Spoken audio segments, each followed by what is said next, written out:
right, how's everyone doing? I am Rich Celenza. Thanks for checking out my channel. So, I want to do a video, but I'm not sure what I'm going to call it for sure, but I think I'm going to call it Who Owns You? Because, a lot of times I come up with these wacky titles, and if you know anything about me, I'm usually doing a video on fitness, fashion, grooming, something in that nature.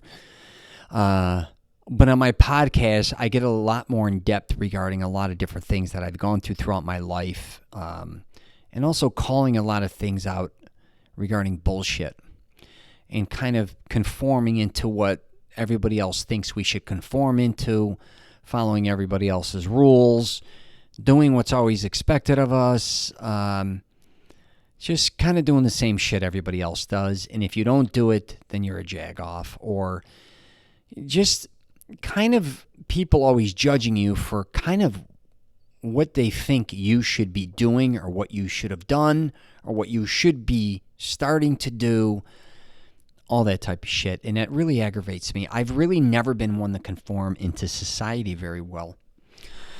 I'm not saying I break the laws. In my past, yeah. But I think I don't know if this is an Italian thing, but a lot of Italians that I know, especially my family members, especially my ones from overseas, I guess you could say from Italy, we like to conform to our own rules and regulations. And, I always had a problem with authority. And I think a lot of us do.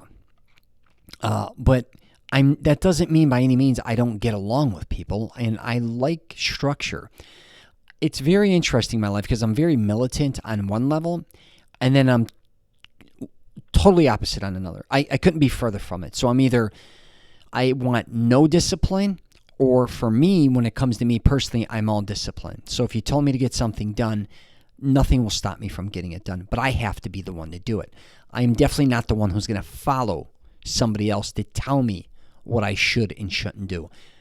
I did a podcast recently called I'm Not the Boss. Is that what I call it? I'm trying to think here. I'm not a leader. I'm not a follower, and I'm not an artist, because I've been surrounded in my life with a lot of people that are leaders, and I've been around a lot of people, family members, colleagues that are followers.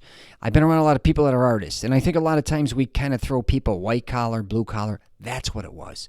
I'm not white collar. I'm not blue collar. I'm not an artist. I'm myself. And, a lot of times in life, I've mainly worked with my family, my father, my cousins. I worked with a really wonderful company, Neiman Marcus, for a short stint, and I love them people. It was very interesting because I didn't know how I would fit in there. I've never really done the corporate thing, nor was I ever interested, to be honest with you. And as much as I love working within teams and doing things with sports, I guess you could say, with teams, when it came to the business world, I just never felt like I fit in. Just didn't. I just had a problem. I wasn't interested in the clicks. At a young age, I made a lot of money. I made it legally and illegally.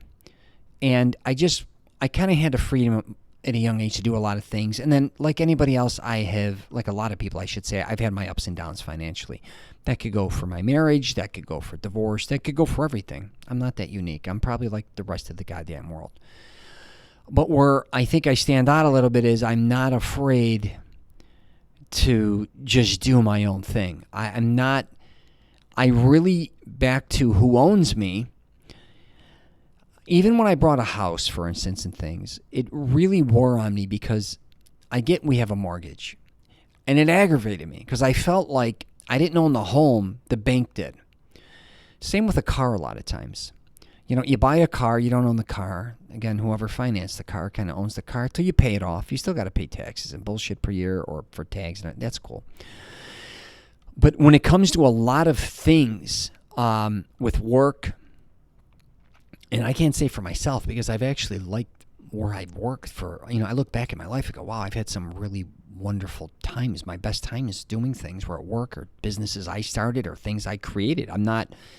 I've been very fortunate, but I look at a lot of people out there in my life and they're really miserable. And I think they're not saying it, but they feel like somebody owns them, or they're pretending, I should say, like somebody owns them. I'm here to tell you, if you want to feel that way, that's wonderful. Do whatever the fuck you got to do, whatever. But, I think, too, you got to realize that you're your own person, okay? And if you do feel in a place where you're uncomfortable, where somebody has authority over you, and it's wearing you down, and I've been there regarding things where you feel, like things just sometimes happen bad, and you didn't want them to happen bad, and then now you owe somebody something, or they have something, it's just a mess, and it kind of exhausts you, and before you know it, you just kind of lose yourself. I get it, I'm telling you. But I also think a lot of shit, like us also kind of becoming a victim, happens as well. Like, it's almost like you want to be owned. And I think a lot of people complain that they're in a certain situation that they're in, and they can never seem to find a way out because they want to be in that situation. I did a podcast, I think, not a video, called a lot of people flee and then recreate. So they may not like the position they're in, or they feel owned, and then it could be in a marriage, hypothetically, or in a relationship. So they feel like the other person, I got to answer to them. I don't want to answer to them. I want to get out of here. Everything I got to do revolves around this person. I got to get a divorce, whatever the case may be. So they get out of that situation, or they don't even have to be married, just a bad relationship. Then they're in another relationship. Same shit happens. Very similar. The next one, before you know it, who's the problem? You're the problem. So I am going to kind of go this route with this video too, is if you are somebody, and a lot of people are like this, you like to kind of be a figure where you feel like you own people, or you have something over their head. You could be a boss. I was a horrible boss. My father owned a company, and I guess I was second in charge at times for long periods of time. I was always the guy trying to help our employees go lead a better life, or go do something they truly wanted to do. Now, if they loved working for us, which a lot of them did, because we're in the vending business, we're collecting money, we're in and out of bars, gentlemen's clubs, nightclubs, and it was kind of fun.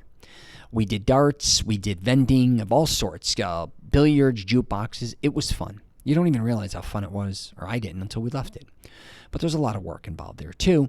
But again, I'm a weirdo where, I was always trying to teach people, not even tell people, like, if you were exhausted from working with us, or whatever the case may be, a lot of people would bullshit them and say, no, don't leave, or, make them feel a certain way. I was always like, listen, I want you to be the best you could be. I was not the guy to kind of always be that authority figure. I do think, though, when I was younger, I was an asshole at times, because I was kind of programmed kind of being that alpha male where it was my way or the highway. And so it was I was kind of all over the place. One minute I can be very helpful, I guess you could say, and other times I could be a major asshole. So, what I'm going to wrap this damn thing up with, regardless, is if you feel like you're owned, if somebody owns you and you don't like that shit, then you better, make a move. Start doing things for yourself to better yourself. Because I don't even think it takes a toll on us when we think people own us in a negative way mentally. But I also think physically, after a while, too, can become very daunting. And, it's just, life is too short. If you want to start experiencing things, do it now. Like, stop waiting. I was very fortunate 5 years ago, whatever. My dream was, one of them was to go with my uncles to Italy, and my cousin made that happen for me. And at the time, I was kind of thinking about bogging out, and I don't know, whatever the case may be. I was going through hard times at that point in time a little bit. Thank God I did it. And then after I did that, I'm like, why? What owned me? Like, what was stopping me? It may not even been a person. It may not even been a job. Was it me? Was I stopping myself? What the hell was I doing? Sometimes, like, we may own ourselves, but even when we have certain opportunities, we don't take advantage of them, and I don't know why. It's almost like it's self-sabotage. It's ridiculous, but if you, again, have opportunities to do certain things, go do them, man. Don't wait around. It's never too late. And if you have your parents around, your grandparents, go enjoy doing things with them, all right? So I'm going to wrap it up there. I do these crazy videos. Sometimes I just got to vent, I guess. But please, if you feel, you got to break out. You got to break out, man. And sometimes you've just been doing shit for too long. Change, experiment, try different things. That's what I'm all about. If it works out or not, at least you went after it. Who the hell knows? If you don't go after it, again, you never know. And I don't know how we grow without experimenting. And I think a lot of people just stop growing because they're afraid to experiment, or they just get scared. And I can understand that. But if you have any questions, comments, or anything, hit me up. But you could check out all my stuff, richcelenza.com. I got the podcast, Rich Celenza Show. I'm also on LinkedIn, Twitter, Facebook, and Instagram. And I wish you nothing but the best.